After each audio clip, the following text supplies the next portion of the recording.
آئیے اپنے اکابر کی زندگیوں کا مطالعہ کریں تو ہمیں پتہ چلے گا کہ وہ اپنی آخرت کی کتنی فکر کرتے تھے۔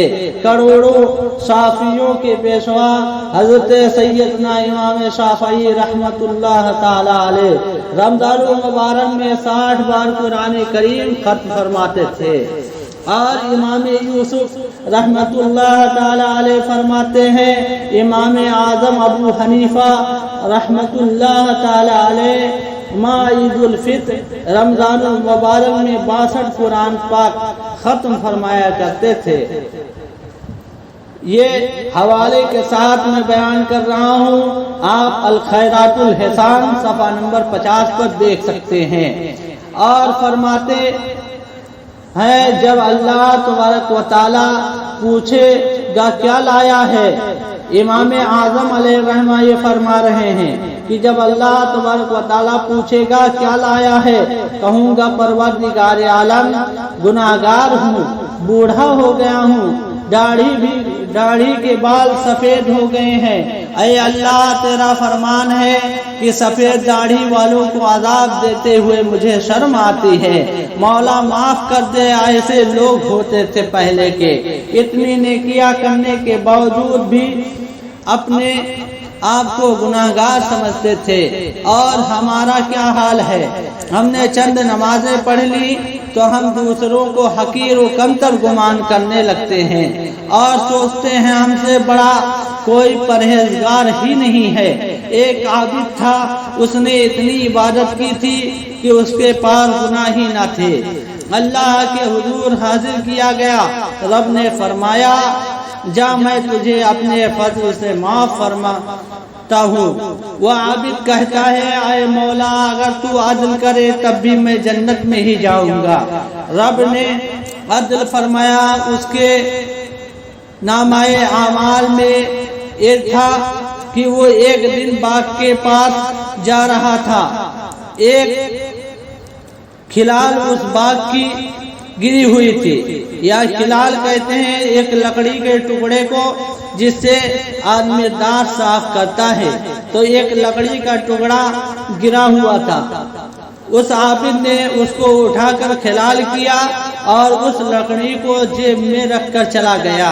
رب نے اس باغ کے مالک کو بلایا اور کہا کہ اس نے تیری اجازت کے بغیر تیرے باغ کی لکڑی سے کھلال کر لیا ہے، کیا تم اسے معاف کرو گے؟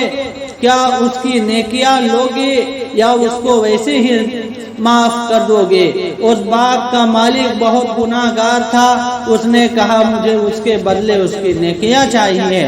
اب عابد کے پاس نیکیاں رہی نہیں گئی اور اللہ تعالیٰ کے عدل سے وہ جہنم میں گیا۔ تو ہم کو اپنی نیکیوں پر تکبر نہیں کرنا چاہیے میرے بھائی، کیا پتہ ہمارے کسی خطا کے سبب وہ ختم کر دی جائیں۔ آج ہم ہنستے مسکراتے بہت ہی مزے سے زندگی گزار رہے ہیں۔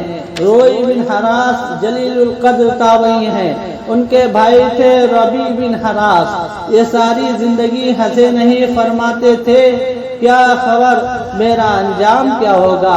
جب آپ کا انتقال ہوا تو آپ سے آپ کے بھائی نے غسل دینے والے کو بلایا، وہ غسل دینے داخل ہوا تو فوراً باہر آ گیا، کہا اتنی جلدی؟ کہا تیرا بھائی بڑا عجیب ہے، ہم اسے غسل دیتے ہیں یہ مسکراتا ہے۔ کہا میرے بھائی نے قسم کھائی تھی جب تک اچھا انجام نہیں دیکھوں گا نہیں مسکراؤں گا۔ اب اگر وہ مسکرا رہا ہے تو اس کا مطلب یہ ہے کہ اس نے اپنا انجام خیر دیکھ لیا۔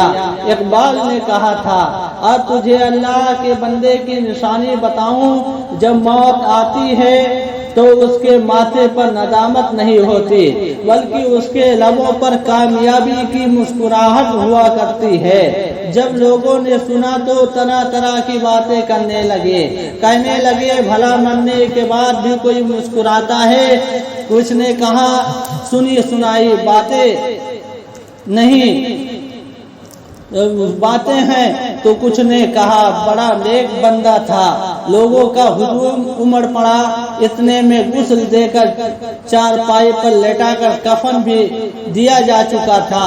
اس سے پہلے کہ کوئی جا کر کچھ سوال پوچھتا، ربیع نے آنے والوں کو مخاطب کرتے ہوئے ہاتھ کفن سے نکال کے کہا، السلام علیکم۔ لوگوں نے کہا، وعلیکم السلام، بڑی عجیب بات ہے کہ تم مرنے کے بعد بھی کلام کرتے ہو۔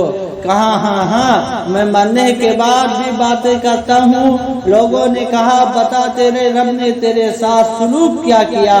کہا، اس کے قدرت والے چہرے پر کوئی غصہ نہیں تھا، اس نے روح و ریحان کے پھولوں میں روح و ریحان کے پھول میرے گلے میں ڈالے۔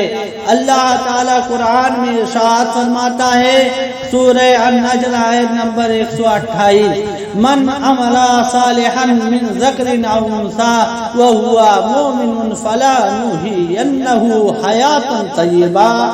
جو مرد یا عورت نیک عمل کرے اور وہ مسلمان ہو تو ہم ضرور اسے پاکیزہ زندگی عطا کریں گے۔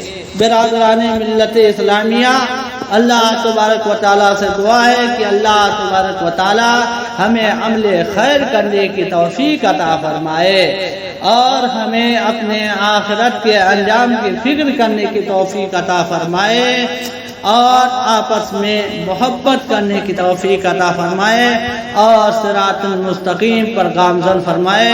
وما علینا الا البلاغ۔ السلام علیکم ورحمۃ اللہ۔